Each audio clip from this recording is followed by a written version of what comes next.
Hi friends, এই ভিডিওতে আমরা জানব যে সার্ভিস বুক আপলোড কিভাবে করতে হবে। কারণ অর্ডার প্রকাশিত হয়েছে, আপলোড করতে হবে সার্ভিস বুক। নবান্নের কড়া নির্দেশ রয়েছে। সম্প্রতি এই প্রকাশিত যে নোটিফিকেশান সেখানে কিন্তু রয়েছে যে preparation and updation E service book. তো এখন বিষয় হচ্ছে যে ই সার্ভিস বুক তো আপডেট করতে হবে, আপলোড করতে হবে। তো কিভাবে আপলোড করব আমরা, যদি কোনো তথ্যে গরমিল থাকে তখন সেটার জন্য কি করতে হবে, সব কিন্তু বিস্তারিত এই ভিডিওতে আমরা জানব। রাজ্য সরকারি কর্মীদের জন্য একটি অত্যন্ত গুরুত্বপূর্ণ পদক্ষেপ গ্রহণ করেছে পশ্চিমবঙ্গ সরকারের অর্থ দপ্তর। কর্মীদের কর্মজীবনের যাবতীয় নথিপত্র এবং তথ্যের সুরক্ষার কথা মাথায় রেখে এবার সম্পূর্ণ ডিজিটাল হচ্ছে সার্ভিস বুক।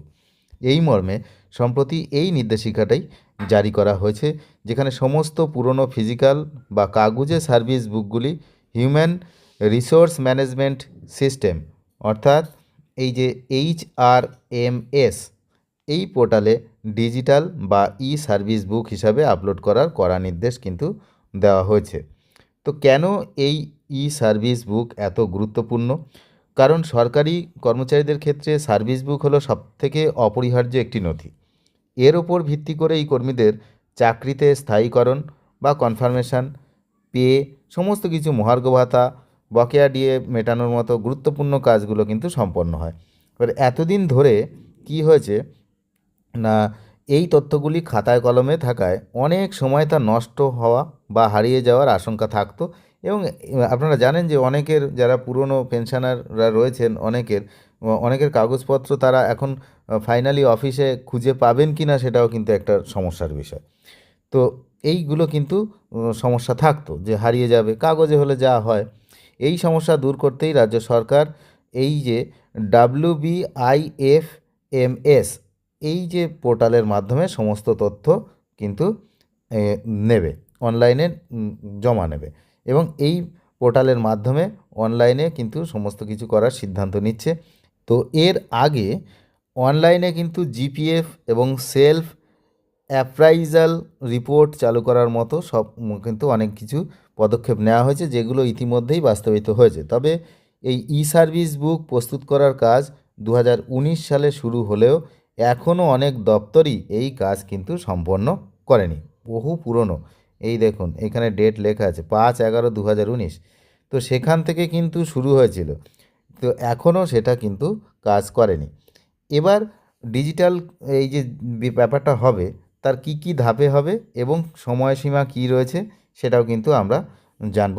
পুরো প্রক্রিয়াটি নির্ভুল এবং সহজ করতে সরকার একটি নির্দিষ্ট রূপরেখাও কিন্তু প্রকাশ করেছে। এর মধ্যে এই সমস্ত কাজগুলো করতে হবে। স্ক্যানিং এবং আপলোড হচ্ছে কিভাবে না, প্রত্যেকে অফিসের সার্ভিস বুকের দায়িত্বপ্রাপ্ত যারা আধিকারিক রয়েছেন আগামী 20 মার্চ 2026 তারিখের মধ্যে, 20 মার্চ 2026, এই যে উইদিন 20 মার্চ 2026, এই হচ্ছে সেই ডেট। 20 মার্চ অর্থাৎ চলতি মাসের 20 তারিখের মধ্যেই কিন্তু এই কাজগুলো করতে হবে। কি করতে হবে না, সমস্ত কাগজের সার্ভিস যেগুলো রয়েছে সেগুলোর প্রত্যেকটা বুকের যে পাতাগুলো সেগুলোকে স্ক্যান করতে হবে। স্ক্যান করে এই পোর্টালে আপলোড করতে হবে। মোবাইল অ্যাপ বা স্ক্যানারের মাধ্যমে এই কাজ করা যাবে। কর্মীদের তথ্য যাচাই ও এন্ট্রি, স্ক্যান করা কপিগুলো পোর্টালে আসার পর কর্মীদের নিজেদের যে ইএসই পোর্টালে লগ ইন করতে হবে। সেখানে আপলোড হওয়া তথ্যের সঙ্গে মিলিয়ে নিজেদের প্রাথমিক তথ্য, নিয়োগের বিবরণ, বেতনের বিস্তারিত খুঁটিনাটি নির্দিষ্ট পর্যায়ক্রমে পূরণ করতে হবে। কর্মীরা নিজেদের কাজ শেষ করে তা সাবমিট করলে কাস্টোডিয়ান সেই সমস্ত তথ্য আবারও যাচাই করে চূড়ান্ত অনুমোদন বা অ্যাপ্রুভাল দেবেন। এটা গেল যে তথ্য আপলোডের বিষয়। এবার ভুল থাকলে কিভাবে সংশোধন করবেন তারও কিন্তু একটি উপায় রয়েছে। তো ভুল থাকলে কি করা হবে না, ডিজিটাল পদ্ধতিতে যাতে কোনোভাবে ভুল তথ্য জমা না হয় সেদিকে কড়া নজর রাখা হয়েছে। সেটা হচ্ছে কাস্টোডিয়ানের অনুমোদনের পর কর্মীরা তাদের ই সার্ভিস বুকের অংশগুলি দেখতে পাবেন। যদি সেখানে কোনো অমিল বা ভুল চোখে পড়ে তবে কর্মীরা পোর্টালের নির্দিষ্ট ফিডব্যাক অপশান যে থাকবে সেখানে গিয়ে কিন্তু জানাতে হবে। এরপর আধিকারিকরা সেই অভিযোগ খতিয়ে দেখে পুনরায় তা সংশোধন করে দেবেন। এই পুরো ব্যবস্থাটি রাজ্য সরকারের একটি ভালো পদক্ষেপ বলেই কিন্তু মনে করা হচ্ছে।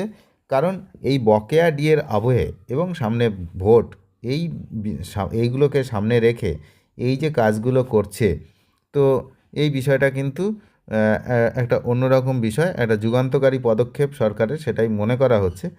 কারণ অনেক পুরনো যে সার্ভিস বুক রয়েছে সেগুলো হাতে লেখা, এবং অনেকের সার্ভিস বুক তো অফিসেই জমা রয়েছে।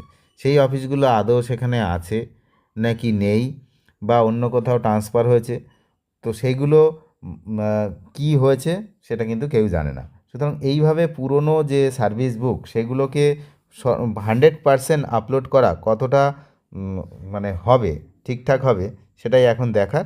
তো সমস্ত আপডেট আমরা পেয়ে যাব। তো যারা চ্যানেলে নতুন তারা নিয়মিত আপডেট পেতে অবশ্যই চ্যানেলটিকে সাবস্ক্রাইব করে সঙ্গে থাকবেন। ধন্যবাদ।